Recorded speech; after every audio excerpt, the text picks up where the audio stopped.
Hello and welcome back to the Blue Vanilla tutorial series.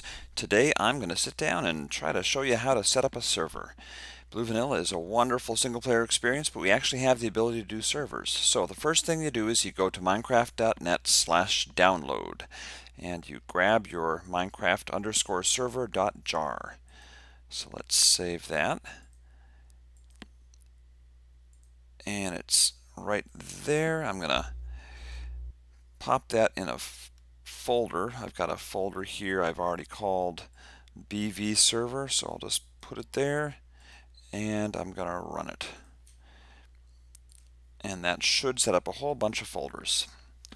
So it's setting up, it's running a server, it's all good. Now I'm not going to talk to you about port forwarding, I'm not going to talk to you about all the finicky stuff about actually running a Minecraft server. That's not what this tutorial is about. But now that we've run it, we can stop. And you should see that we've got all of our stuff set up now. We've got our server properties, our band IPs, our ops, all of our folders, and even a world folder. The next thing we want to do is we want to go to Firefox and we want to go to srjdesign.com/Minecraft and go to install. And here you have multiplayer installation, and you should go there and you should read it, but I am not going to read it because I already know what to do. I'm going to download my Blue Vanilla zip and I will show you what's involved. It's really pretty simple. So let's hide that again and pull out our Blue Vanilla 1.0.zip. We're going to open that up, and now we have our files. I'm also going to open up the server jar, and on a Mac what we do is we change it to a zip, and I'm not going to bother backing it up, although you probably should if you're serious about this stuff. Okay, so here we've got our Minecraft server files right here, and it's actually remarkably similar to the single player, with one exception. You do not delete the meta.inf folder. So there you go. You do not delete that. On the single player client install, you do. But for this, for our purposes, for a server setup, we do not. So I'm going to apply to all and replace, and then that's a new folder right there, Daniel Johnson. Everything else except for net, I'm just going to copy right in. And for net, on a Mac, we're very careful. We go in and we get these files in the client folder. And if I remember correctly, let me see, we put them right in here in the server folder. So that might not seem obvious, but it's what you do. And now all of our stuff here is empty from our, there we go, from our Blue Vanilla 1.0 files. We still have the zip there, but we don't need it anymore because I think we did it right. We're going to select all of our files in our Minecraft_server folder, and we're going to compress 1,104 files. And let me see, there we go. There's our archive.zip. Going to bring that up to the top level, and we're going to rename it as Minecraft_server.jar. And that should do it. So I'm going to test now. I double click and run it. We're going to see if it blows any errors. It should not. There we go. Looking good. And I'm going to go run my client on the same box because I don't know, because I'm going to. Let me just take my old assets. Now remember, if you test a lot, you want your assets folders to be renamed to something else while you're working on, actually, you know what I'll do? Maybe I'll run my demo. I don't know, it doesn't matter. I'll run this one. It should be running Blue Vanilla because I was working on it earlier. So we're going to log in, and I'm going to go make a multiplayer server called localhost. Oh wait, I already did. There we go, local. And we should be able to get in.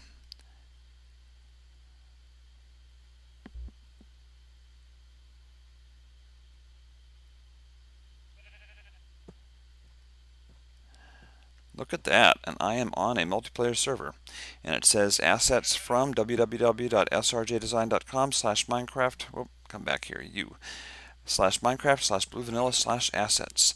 So that is how you set up a multiplayer server. It is pretty straightforward. I'm not going to bother running off and trying to find some evidence that it is running because I know it is running, but I have something else to show you. Okay, the thing I'm going to show you here is pretty cool. I've got to stop the server first. Let me just go here, stop. And I'm going to open up our server properties.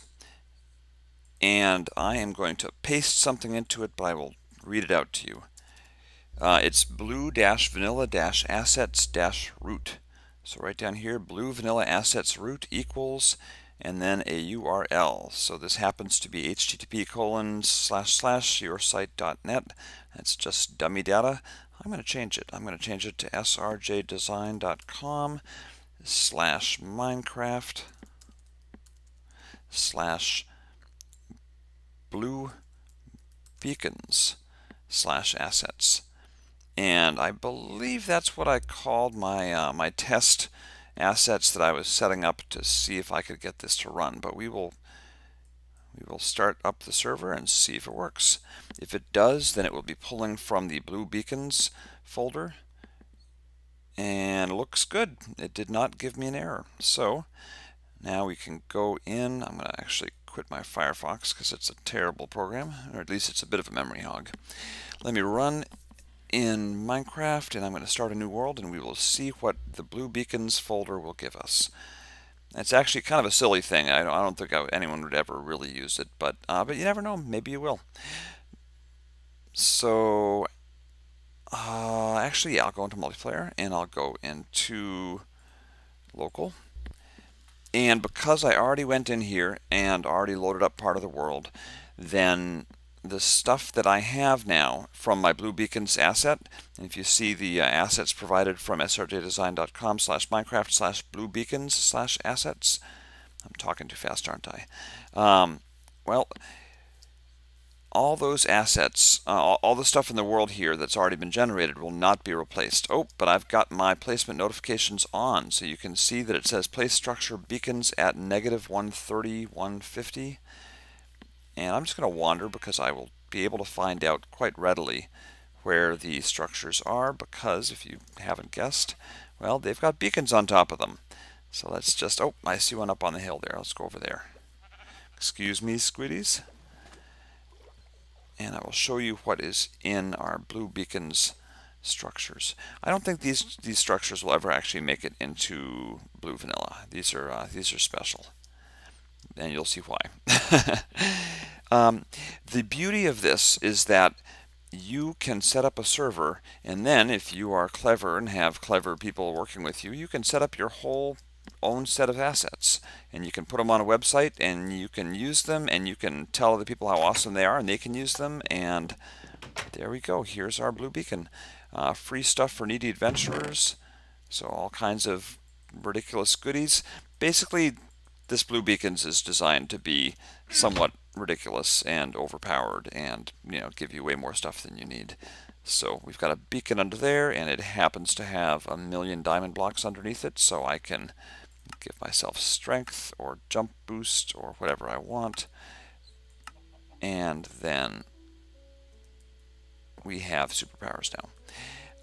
We've got a crafting table, you got an anvil, and it's just a little, this is just a little hut to demonstrate the ability to repoint your server to another location. Now, I'm going to keep this up here, so you will always be able to point. It's funny, it's like it's shooting the sun. You'll always be able to point your server at blue beacons if you want to. I can't imagine why you really would want to, but you never know. But if someone out there decides they have a really clever application for this technology, they can set up an assets folder, and they can run it on a server, and they can tell other people about it, and other people will be able to do it too. And Dan may even set up the ability to take single player worlds and assign them a unique pointer rather than just have it be a multiplayer. Right now it's just multiplayer. that you can set up to point at a different URL. So that is that. So thank you for watching. This has been, well, let me get the beacon in the background. There we go. This has been SRJ26 with a quick tutorial on how to set up a multiplayer server. It's not too hard. And if you want to set up assets and set up some crazy awesome version of Blue Vanilla, do it. Tell us about it. We'd love to hear. So thanks for watching, and until next time, I'll catch you later. Bye-bye.